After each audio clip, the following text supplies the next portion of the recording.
Good morning. Chapter चल रहा था देखो 16 स्टीरियोकेमिस्ट्री त्रिविम रसायन। ठीक है, बात की थी इसमें त्रिविम समावेश है कि दो प्रकार की ज्यामिति और प्रकाशिक। ठीक है, ज्यामिति स्टार्ट की थी। ज्यामिति समावेश के उदाहरण देख रहे थे किस किस में, एल्कीन में, ऑक्सीन में और एलिसाइक्लिक यौगिकों में। तो एल्कीन वाला एग्जाम्पल कंप्लीट हो गया था। ठीक है, नेक्स्ट एग्जाम्पल लिया था ऑक्सीन में।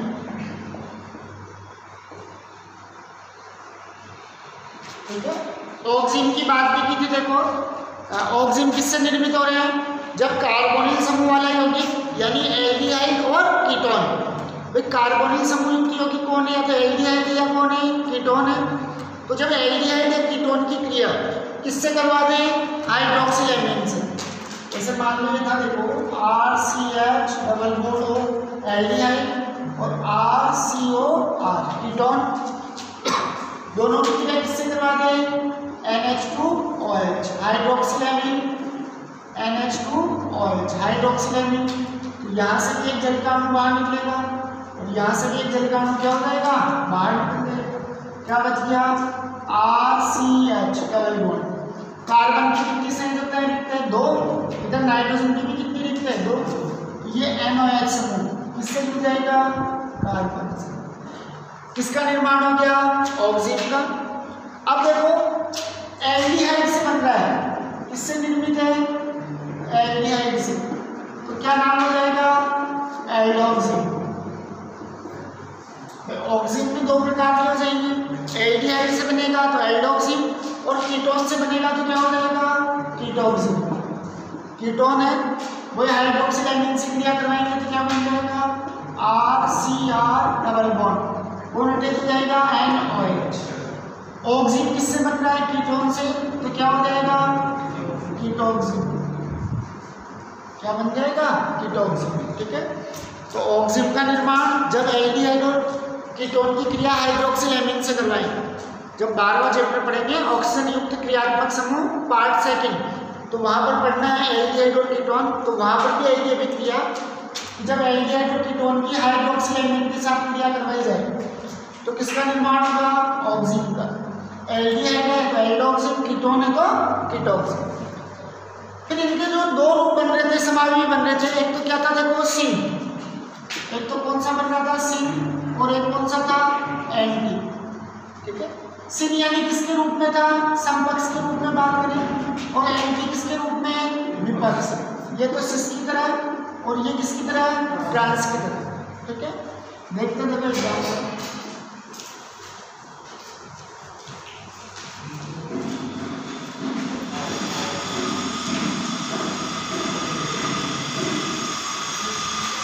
ये था देखो RCH डबल बॉन्ड NOH। ठीक है, एल्डोक्सिन का। ठीक है, अब देखो एल्डोक्सिन में यदि नाइट्रोजन से जुड़ा हुआ OH समूह और कार्बन से जुड़ा हाइड्रोजन समूह, या कहीं छोटे आकार का समूह, छोटा समूह। ठीक है, नाइट्रोजन का OH समूह, हाइड्रोक्सिन समूह और कार्बन से जुड़ा हाइड्रोजन या कोई छोटा समूह है, यदि ये दोनों एक तरफ हैं तो कौन सा समावयवी बनेगा, सिन। ठीक है, यदि इन दोनों की दिशा विपरीत हो जाए, जैसे RCH डबल बॉन्ड NOH। अब नाइट्रोजन से जुड़ा हाइड्रोक्सिल समूह और कार्बन से जुड़ा हाइड्रोजन या छोटा समूह एक दूसरे की क्या है, विपरीत दिशा में है, तो कौन सा समावयवी बनेगा, एंटी बन जाएगा। ठीक है, तो यदि OH और H एक तरफ हो, H नहीं है तो क्या होना चाहिए, छोटा समूह। मान लो जैसे कीटोन की बात करेंगे तो वहां तो दोनों तरफ R आ गया। कीटोक्सिन की बात करते हैं तो वहां तो क्या आएगा, R। अब मान लो एक को ले लिया मैंने C2H5 और एक ले लिया CH3। C2H5 में क्या ले लिया, CH3। तो देखो हाइड्रोक्सिल समूह और छोटे आकार का समूह दोनों क्या है, एक ही तरफ है, तो वही कौन सा रूप बनेगा, सिन। छोटे आकार का समूह और हाइड्रोक्सिल समूह दोनों एक दूसरे की विपरीत दिशाओं में है, तो कौन सा समावयवी, एंटी। ठीक है, तो ध्यान रखें OH और H एक तरफ है। ठीक है, तो किसका निर्माण हो जाएगा, सिन का।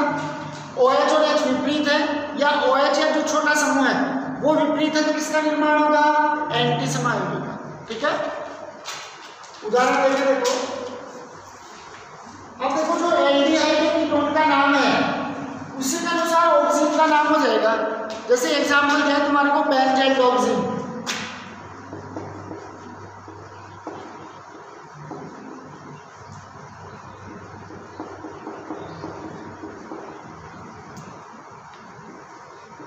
Benzyl oxygen. ठीक है, यानी ऑक्सीजन में बेंजाइल है, यानी किससे बना है? बेंजाइल। बेंजाइल का फॉर्मूला क्या हो जाएगा? C6H5CHO। ऐसे ही तो पूरी समझना, C6H5CH डबल बॉन्ड O क्या बन गया? बेंजाइल। इसकी क्रिया हुई हाइड्रोक्सिल एमीन से करवाएंगे। ठीक है, तो क्या बाहर निकल जाएगा? H2। ये NOH किससे जुड़ेगा? कार्बन से जोड़ दें, डबल बॉन्ड N, ये बन गया बेंजाइल ऑक्सीजन। बेंजाइल था, हाइड्रोक्सिल एमीन से क्रिया करवाई, क्या बन गया? Benzyl oxygen. अब इसमें सिन और एंटी बनाना है। ठीक है, तो देखो वही C6H5CH डबल बॉन्ड NOH, ये तो किसका निर्माण कर दिया? सिन का। OH को उधर ले जाए, C6H5CH डबल बॉन्ड NOH, इसका निर्माण हो जाएगा एंटी। HOH एक दूसरे के विपरीत है, HOH एक तरफ है, HOH एक तरफ है तो सिन, और एक दूसरे के विपरीत में है तो एंटी। ठीक है,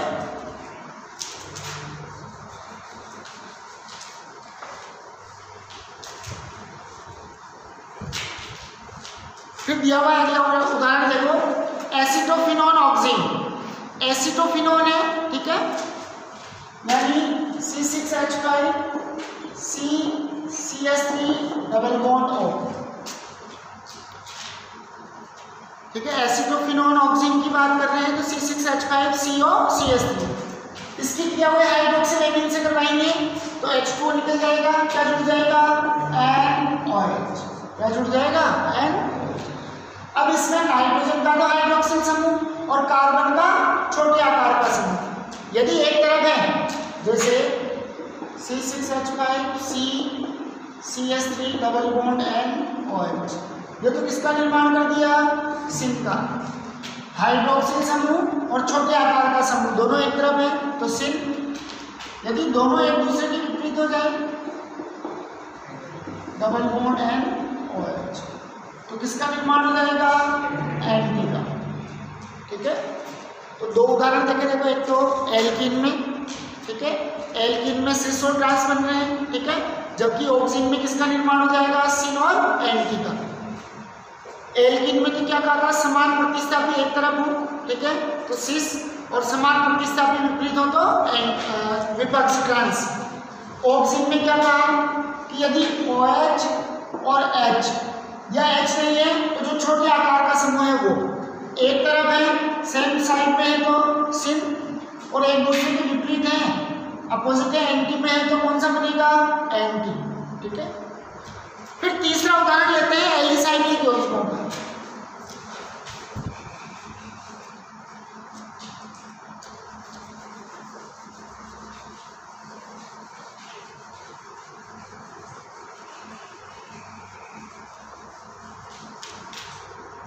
तीसरी बात करें, उदाहरण देखो एलिसाइक्लिक यौगिक।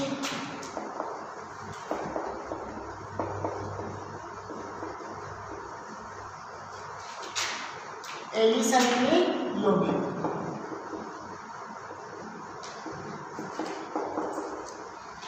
तो देखो एलिसाइक्लिक यौगिकों में कोई दो प्रकार के समूह बनेंगे, एक तो सिस और एक ट्रांस। वो एल्कीन की तरह सेम चलेगा। देखो यदि समान समूह एक तरफ है तो सिस और एक दूसरे के विपरीत है तो ट्रांस। तीन चार उदाहरण दिए देखो, एक तो साइक्लोप्रोपेन, साइक्लोब्यूटेन, साइक्लोपेंटेन। साइक्लोप्रोपेन प्रतिस्थापन अटैच करेंगे केवल, साइक्लोब्यूटेन, साइक्लोपेंटेन।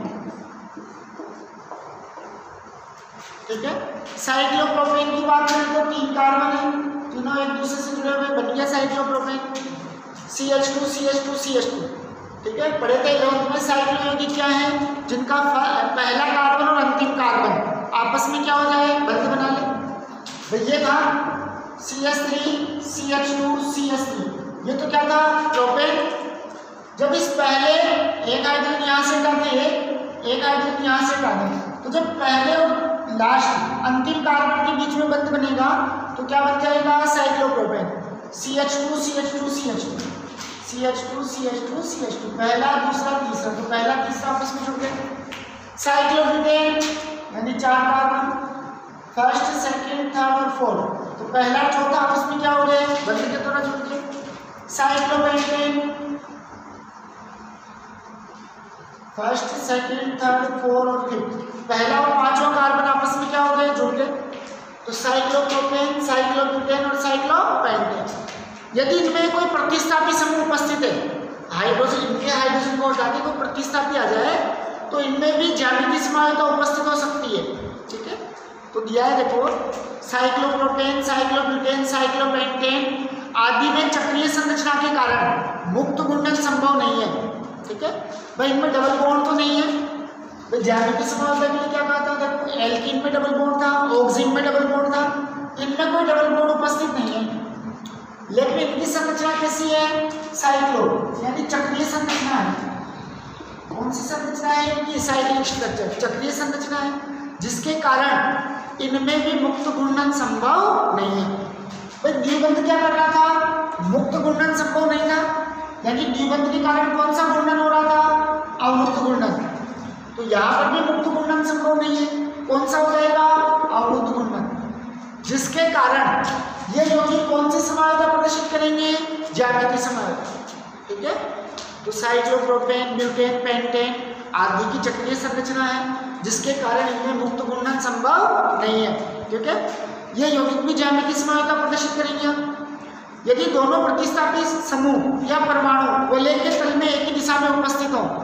ठीक है, जो दोनों समान प्रतिस्थापी एक ही तरफ है तो सिस, और एक दूसरे के विपरीत है तो किसका निर्माण कर लेंगे, ट्रांस। ठीक है, उदाहरण दे रखे हैं, देखो, अरे सही है क्या, साइक्लोप्रोपेन देखो ये था। ठीक है, साइक्लोप्रोपेन यानी क्या है, देखो इस सिरे पे CH2 CH2 CH2। ठीक है, साइक्लोप्रोपेन का सूत्र क्या है, CH2 CH2 CH2, तीनों कार्बन जुड़े हुए हैं।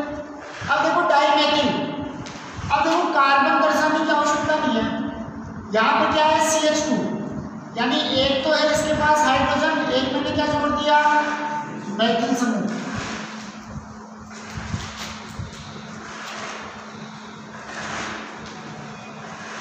ठीक है, इस CH2 में से भी एक हाइड्रोजन की जगह क्या जोड़ दिया, मैथिल समूह। तो ये बन गया देखो डाइमेथिल, दो तो मैथिल प्रतिस्थापी है, बाकी पूरी संरचना किसकी है, साइक्लोप्रोपेन की। तो समान समूह एक तरफ है तो कौन सा बनेगा, सिस।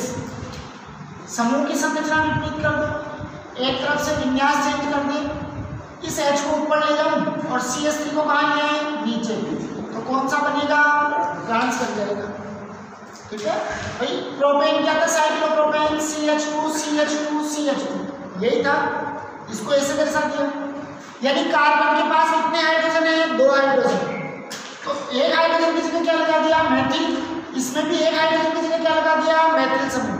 तो ये बन गया डाइमेथिल, और पूरा यौगिक क्या है, ये साइक्लोप्रोपेन। तो एक तो बन गया सिस और एक बन जाएगा ट्रांस। फिर बात करें देखो अगला यौगिक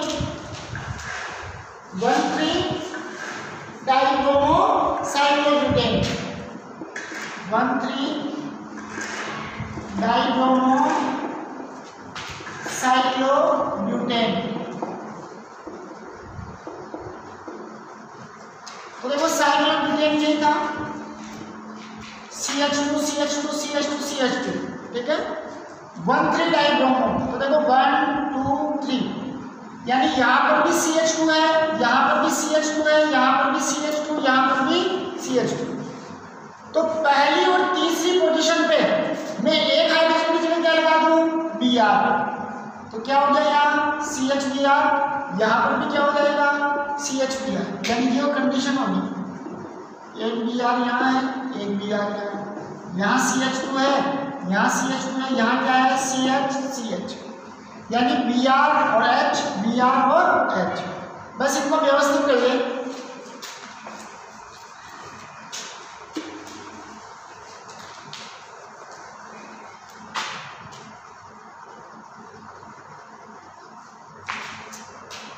ठीक है, तो देखो पहला, दूसरा, तीसरा और चौथा, पहले में क्या है 1,3 डाइब्रोमो, यानी पहले पर भी क्या है Br और तीसरे पर भी क्या है Br।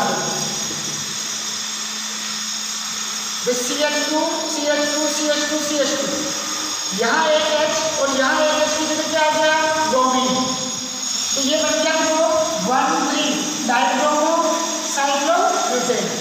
ये तो कौन सा रूप हो जाएगा सिस।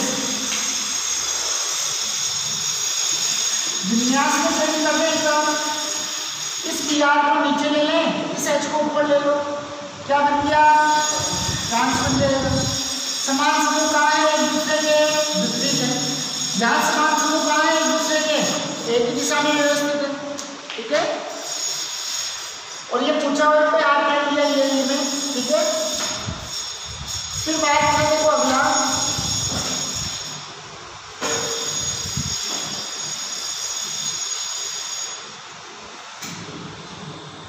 (1,2 डाइक्लोरो साइक्लोपेंटेन। ठीक है, 1,2 डाइक्लोरो साइक्लोपेंटेन। तो देखो साइक्लोपेंटेन नहीं था। ठीक है, इसको ऐसे कर ले थोड़ा सा,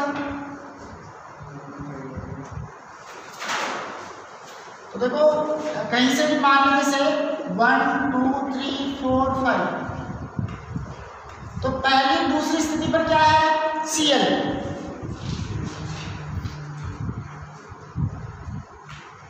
तो 1 2 3 4 5 यानी CH2 समूह कितने हैं 5 साइक्लोपेंटेन 1,2 डाइक्लोरो, तो पहली दूसरी स्थिति पर क्या है Cl, प्रतिस्थापी कौन है बाकी H, ये तो क्या बन गया सिस।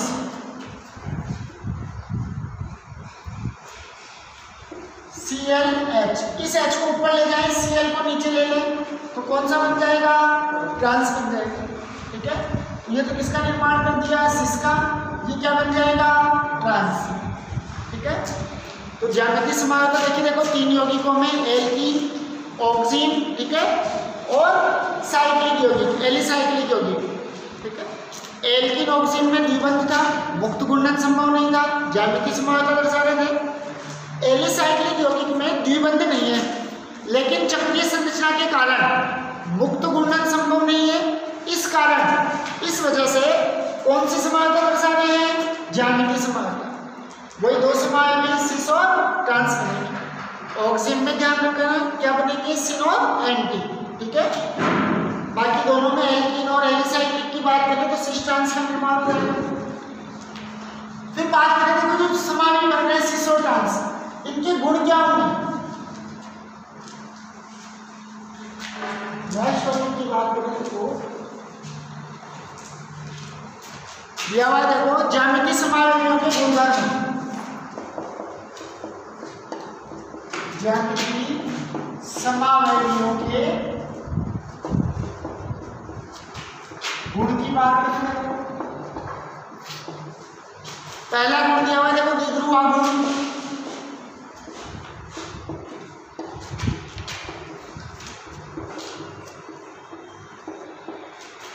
द्विध्रुव आघूर्ण की बात करें देखो तो सामान्यतः विपक्ष रूप का द्विध्रुव आघूर्ण 0 या अल्प होता है। क्यों? क्योंकि देखो समपक्ष की बात करते हैं सिस की, तो समपक्ष में दोनों समूह कहाँ है एक ही तरफ विन्यासित है, लेकिन विपक्ष में जो समान समूह है वो एक दूसरे के क्या है विपरीत है। तो जो समान समूह एक दूसरे के विपरीत है, दिशा में विपरीत विन्यासित होने के कारण वो अपने द्विध्रुव आघूर्ण को क्या कर लेते हैं नष्ट कर लेते हैं, शून्य कर लेते हैं, या कह सकते हैं बराबर कर लेते हैं। ठीक है, तो सामान्यतः विपक्ष रूप का द्विध्रुव आघूर्ण या तो शून्य होता है या बहुत ही कम होता है, नगण्य मान लिया जाता है, जिसका कारण क्या हो जाएगा कि समान समूह विपरीत दिशा में होने के कारण